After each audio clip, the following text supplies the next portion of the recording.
great to see large numbers turn up for tonight's launch of the Hilton Art Exhibition. Now, the patron of the Hilton organization, Mr. Frank Hilton, who is not here this evening, but he's here in spirit. Your Excellencies, the ambassadors and high commissioners, the president of the Hilton organization, Mr. Rajen Kumar, Mike Elam, representative of the ANZ Bank, the main sponsor for the art exhibition, the board members, chief executive officer, head teacher, and staff of the Hilton organization, participating artists, distinguished guests, ladies and gentlemen. Good evening, Nisam Bulavinaka, Salaam Alaikum, Namaste.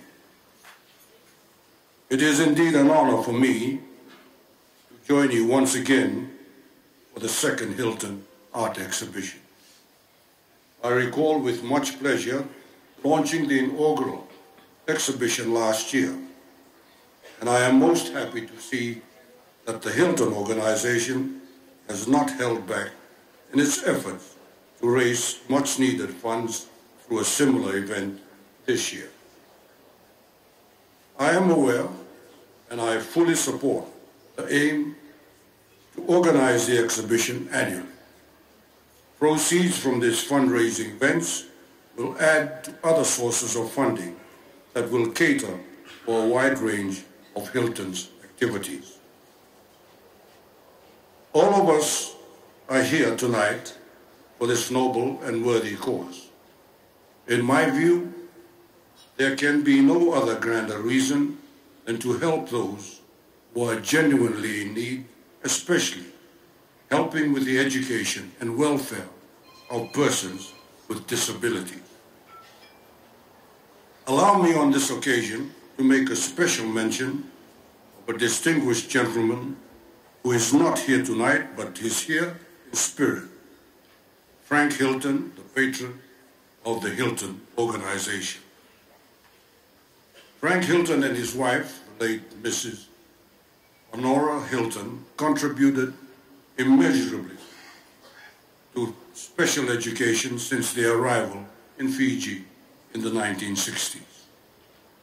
They helped define and refine our responsibilities towards children and persons with disabilities. The progress that we have made as a nation in the area of caring for disabled has been due in a large part to the efforts of Mr. and Mrs. Hilton. And as President of Fiji, I wish to acknowledge on behalf of all Fijians the commitment of Mr. and Mrs. Hilton in ensuring that Fiji recognizes and devotes itself to addressing the needs of persons with disabilities.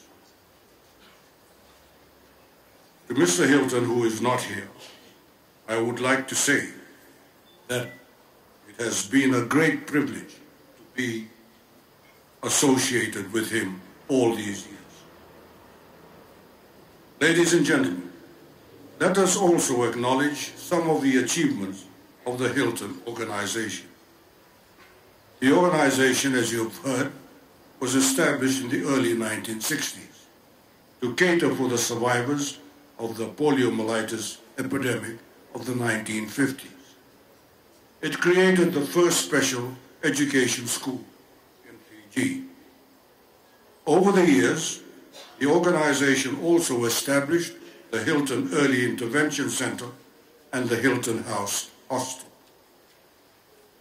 The Hilton organization is currently recognized as one of the leading special education facilities in this region, providing services to over 140 children with disabilities and their families, not only in Fiji, but in neighboring Pacific Island countries as well. Although the organization was initially focused on providing special education to children with disabilities, it has now, as you have heard, assumed the important function of early detection and intervention of disabilities. This follows the global shift to view disabilities and services provided to persons with disabilities from a rights-based perspective and not from a charity-based angle.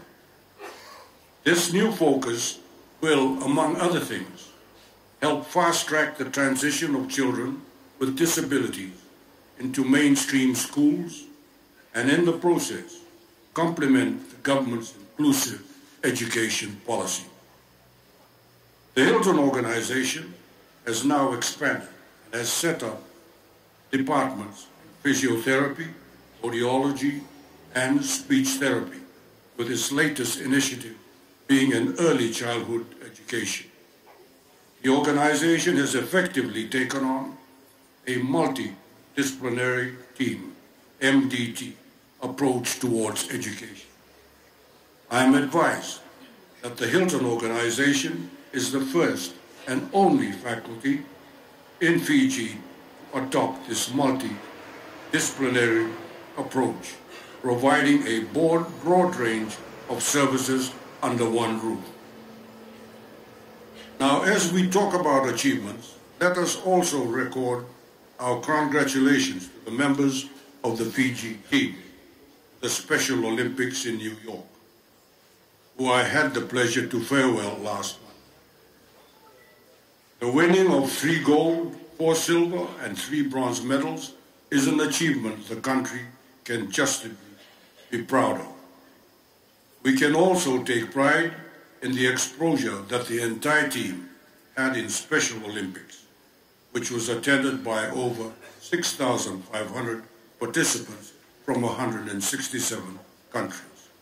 I have no doubt that this exposure will put the team members in good stead as we continue to collectively build the capacity of children with special needs so that they can play an active, enjoyable, and fulfilling role in society.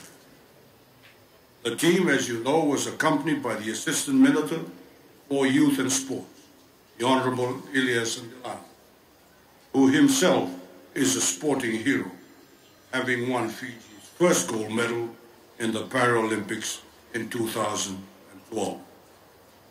Ladies and gentlemen, we have very good reasons to celebrate such achievements, including the progress that Fiji continues to make as a country in attending to the needs and rights of persons with disabilities. In fact, as we are all aware now, the rights of persons with disabilities are firmly entrenched in Fiji's constitution, the supreme law of the land. But tonight, I wish to highlight an important point raised by the Hilton Chief Executive Officer, Mrs. Sunaina Pereira, in the organization's annual report for 2014. And I quote, "The challenges still outweigh our achievements, the greatest being the lack of importance attached to early detection and intervention amongst many agencies in Fiji. Although cited in various policies and endorsed by many conventions as a key priority objective, the above is still to gain momentum in Fiji.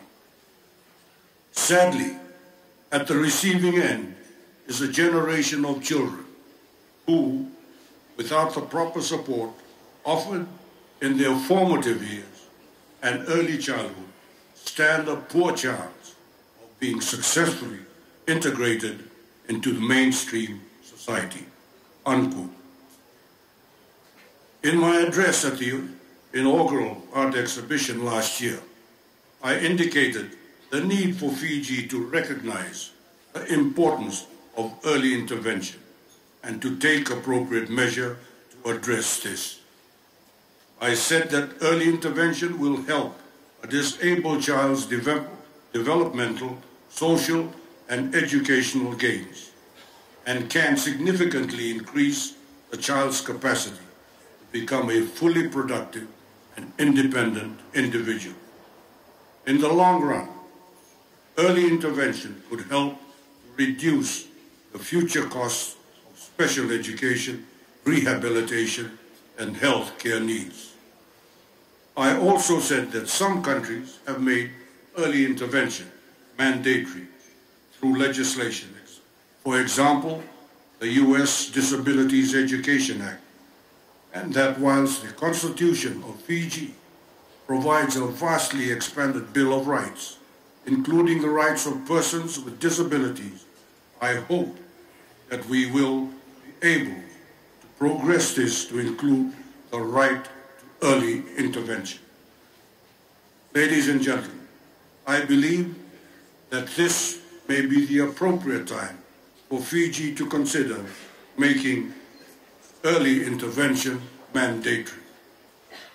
In the same way that government has made education mandatory throughout Fiji and provides tuition-free education at preschool, primary and secondary school, and offers scholarships for tertiary studies, government could also consider, and I firmly believe it must, in making early intervention mandatory and provide adequate assistance to ensure that children with disabilities are supported in every way possible, especially during their formative years.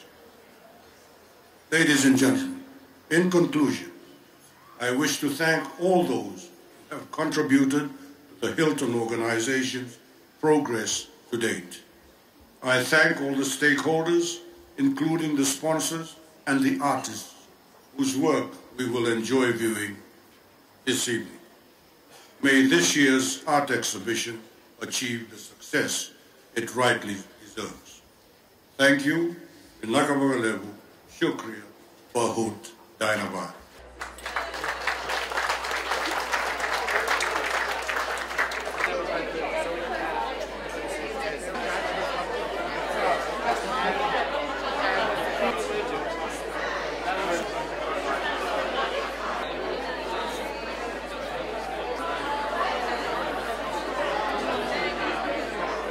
Turning